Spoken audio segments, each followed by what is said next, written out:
Hi, Caleb. Thank you so much for joining. I'm so excited to have this conversation. I know we've tried to schedule this a few times, so I'm really looking forward to hearing from you and learning more about your journey. So, if you could please introduce yourself and tell us what kind of work you're focused on right now. That can include your role, organization, community, or the kind of work that's lighting you up at the moment. Yeah, thank you so much, Nicole, for having me on this chat, and quite excited, really. And it's a privilege and honor that we've actually finally connected after, a couple of, attempts. But then, straight, my name is Wakhungu.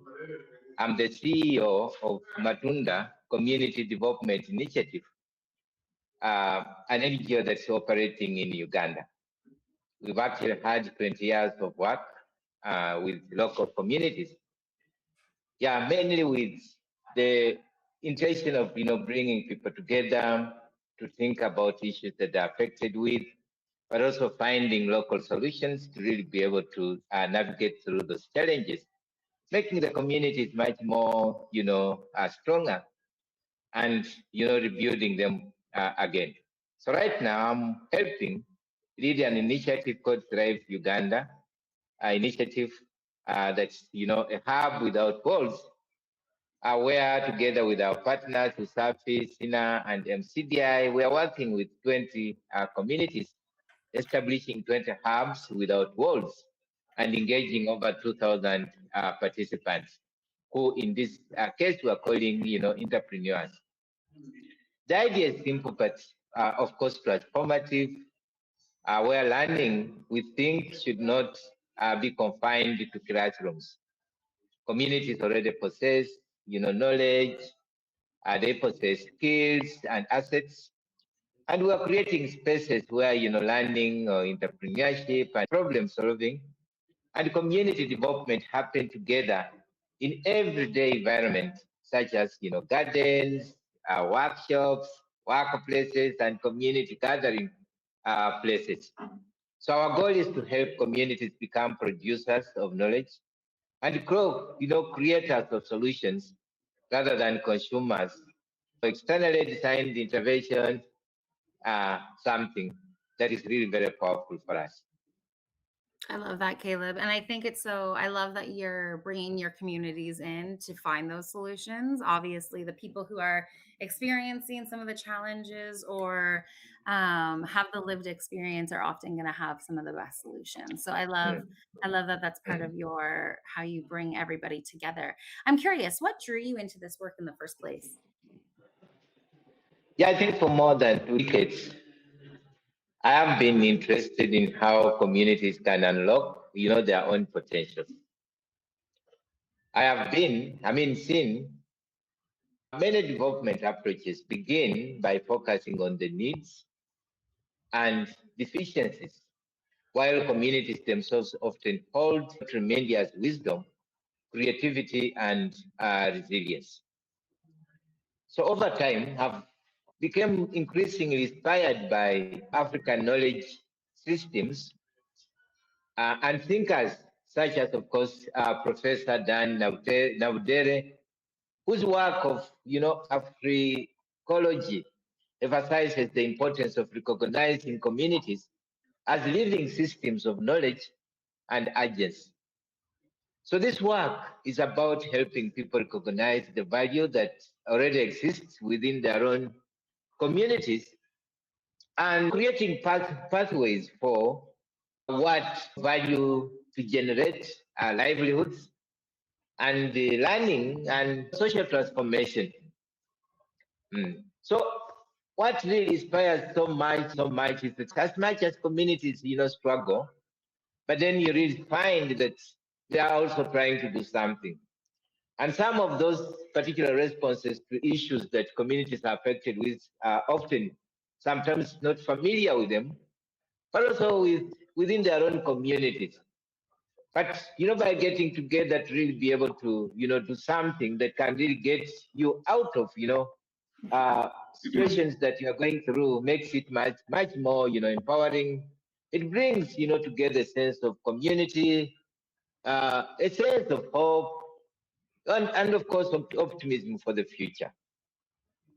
Love Thank you. optimism for the future. I think we need more of that. And I love the whole ecosystem around community that you're really bringing Yeah. together. And communities, brilliant, love, they're so important to foster and nurture, but there are challenges obviously in communities. And I'm curious, is there a challenge or a tension you're currently noticing within the sector, or and how you're making sense of that all?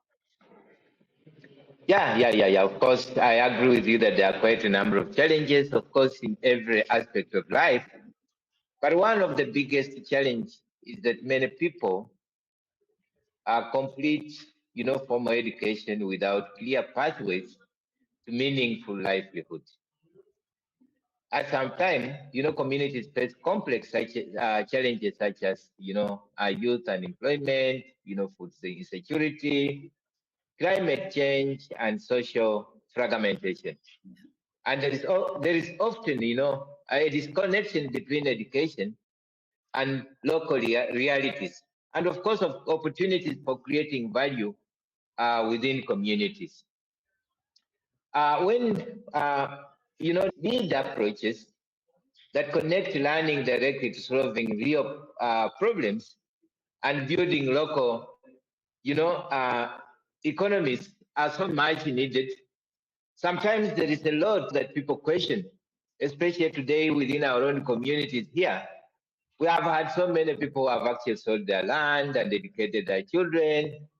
And frustrating at the end, then we have these children going around the streets looking for the jobs that are not, anywhere seen.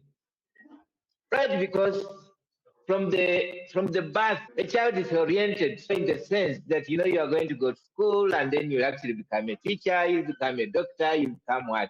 So that's a system that's built.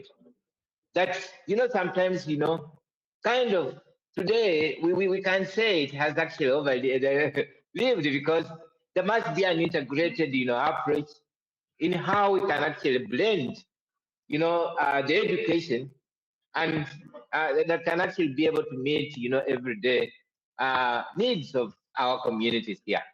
So to many they actually define this as you're either chasing wind that we never catch simply because you are disposing of all your assets, and then at the end of the day your son or your daughter is actually going to get out looking for casual jobs in other communities, like countries like UAE and then other countries. And so many of these graduates actually live in big numbers, over 100 to 500 a day, going to look for jobs because they seem not to really be finding jobs within the local community. But we are saying, look, one more minute. I think there is something that we really need to do. How about when we get the doctors, we get the teachers, we get the nurses, we get different people of different professions, even those who have never been in school, but getting together, as a community to really be able to start thinking, getting back on the drawing board.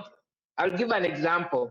In 2009, when people were stuck with the issues of electricity, we figured out, in this particular approach with the community, and we learned how we can actually be able to build our own panels, solar panels, to really be able to light, communities. And today, as we speak, the knowledge is actually, unpacked from the theoretical part that's, found into the books in the library.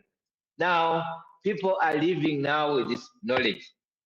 Over 200 people that have actually been trained can actually be able to make own panels and are really actively powering communities out there.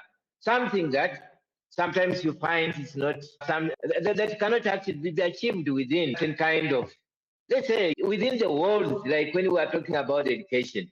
Because what the perception here has been, solutions can only come within the walls. But behind the walls, there are no solutions. And then you're down there in the communities, people are yearning for solutions, and they're looking at the educated, community to really be able to provide solutions. And yet now here, the educated community seems to be also stuck in some way, because it's more theory that's out there compared to the practical. and then people cannot translate this into everyday, needs of the people. So there is this blend, I think. Um, yes, it's much more of a challenge, but it gets us to think that yes, as communities, we can actually be able to do something. Today, as we speak, we are talking about Thrive Uganda initiative. That is a transformation approach that is taking education to the last mile, to the communities that are, trapped in the mountains there, where there is no infrastructure that supports education, that supports entrepreneurship. But we are having communities sitting under the trees and then deliberating on issues, where now we see they're turning eggshells into, ties, they're turning the briquettes for cooking, they're making their own, bar soaps, they're making their own jellies. It becomes so beautiful to kind of see local communities are now trying to redefine what perhaps the world has actually not really given a very true definition of what education is all about, but also what uh, living proactively, means, where we are not talking about only being passive recipients of services or products, but we are talking about productive agents of change. Who Yeah. are when they talk about production, where are our people?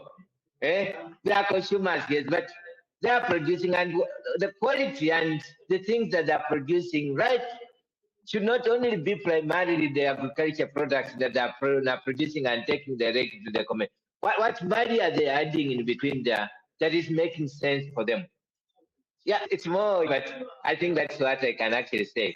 It makes sense. And I think there's in communities, everyone has something to offer. It doesn't matter what Mm, type of education they might have. Like when you bring a problem to the community together, everybody has ideas, mm, solutions, mm, mm, mm, suggestions, mm, abilities that you might not have known. So it's almost when you bring it to the community, innovative solutions can be presented because everybody's mm, bringing their ideas and concepts to it. I mm, love I mm, love the work you're doing. mm. And I think you Oh, kind yeah. of touched on this because you highlighted some of the like sparks within some of the challenges, like some of the perks or the hope, I guess, when you were explaining some of those challenges. But I'm curious, is there anything within the work that's really bringing you hope and joy lately? And like this could be a project or a shift in conversation you've had lately. And yeah, I'm just curious what's bringing you hope lately. Yeah, true. What gives me hope is, seeing people from different sectors, coming together around a shared vision. Recently, we have had conversations involving community leaders, educators, and innovators, researchers, and of course, international partners who all recognize that communities themselves can actually become centers of learning and wisdom.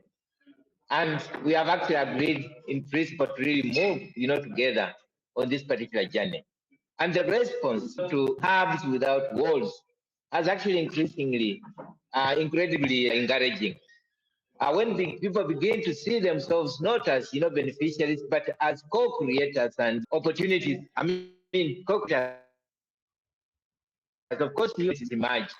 And I'm really also encouraged by the growing global, of course, interest in regenerative development, community-led innovations, and locally rooted, of course, solutions.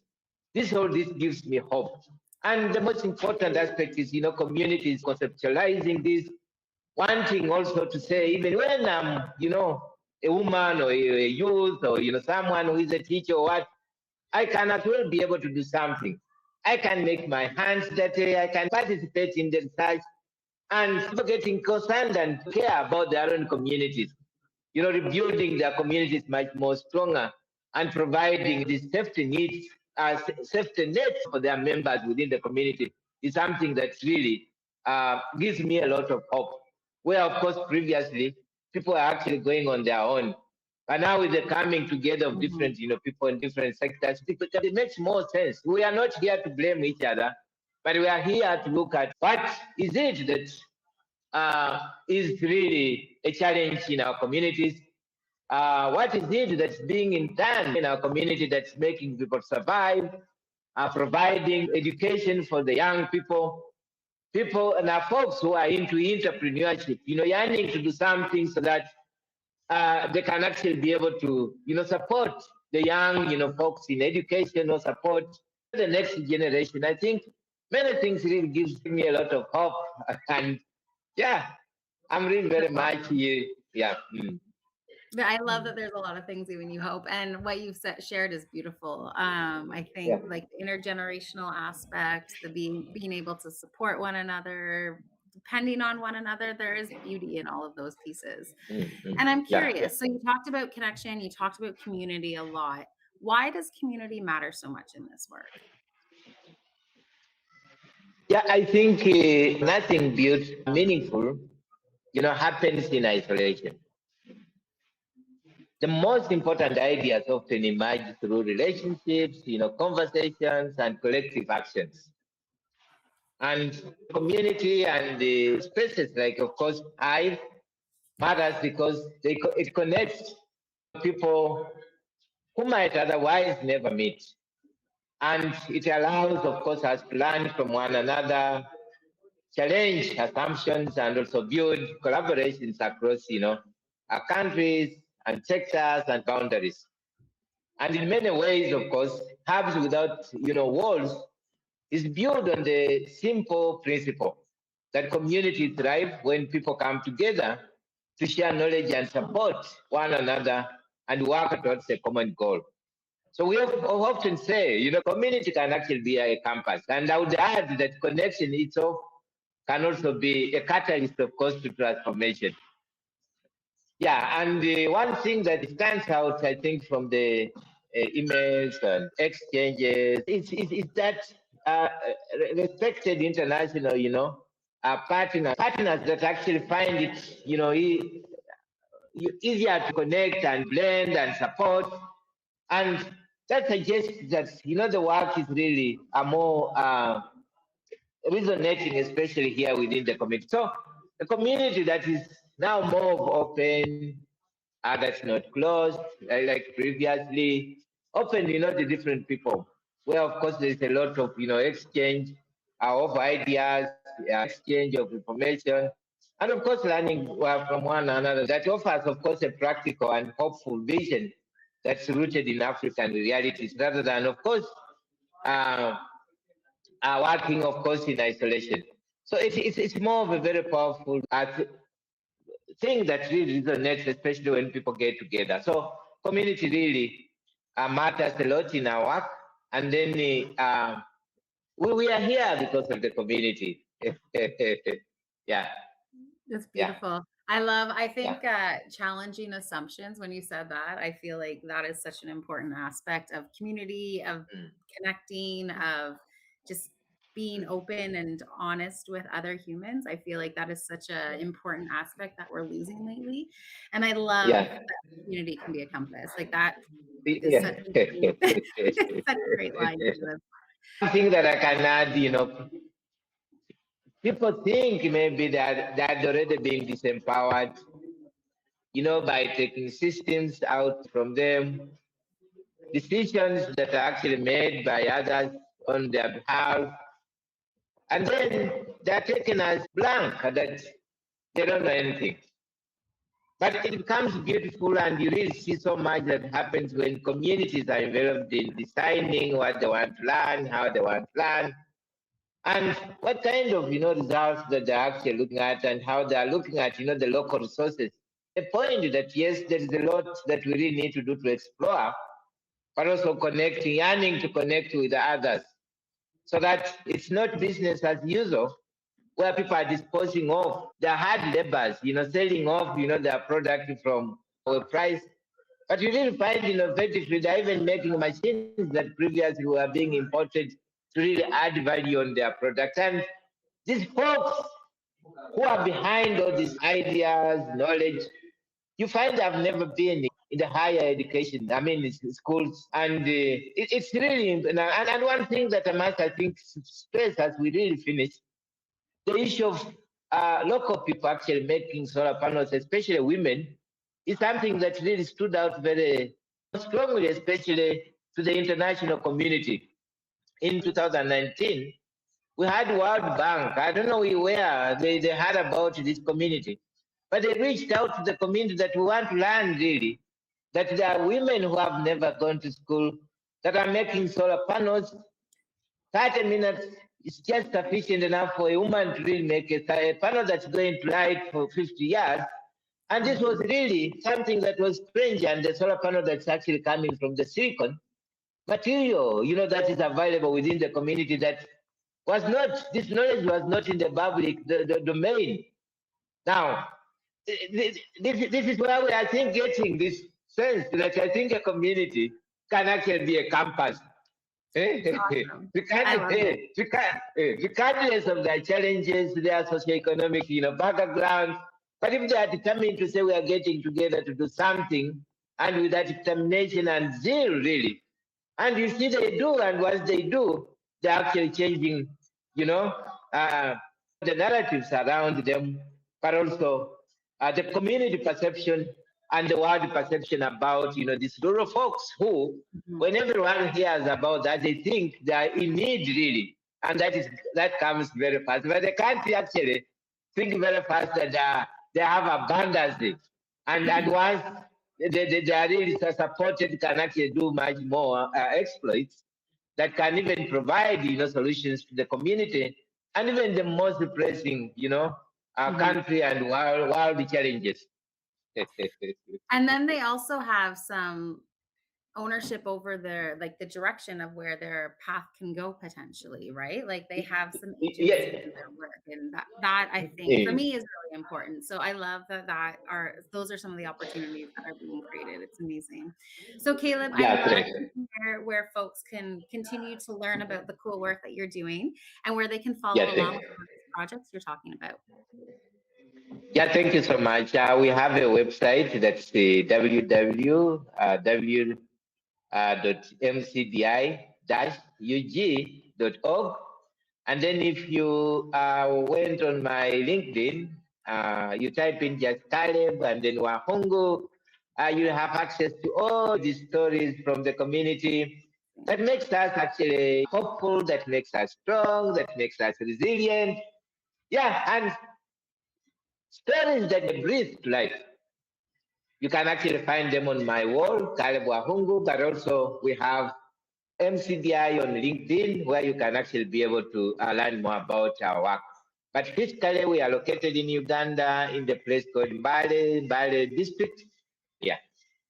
That's amazing. Thank you so much. Caleb, it's been such a treat getting to connect with you and hear more about your story. Thank you so much for sharing Yeah. all of this great insight. Yeah, welcome. Thank you so much. I appreciate it. Have a great Yeah. day.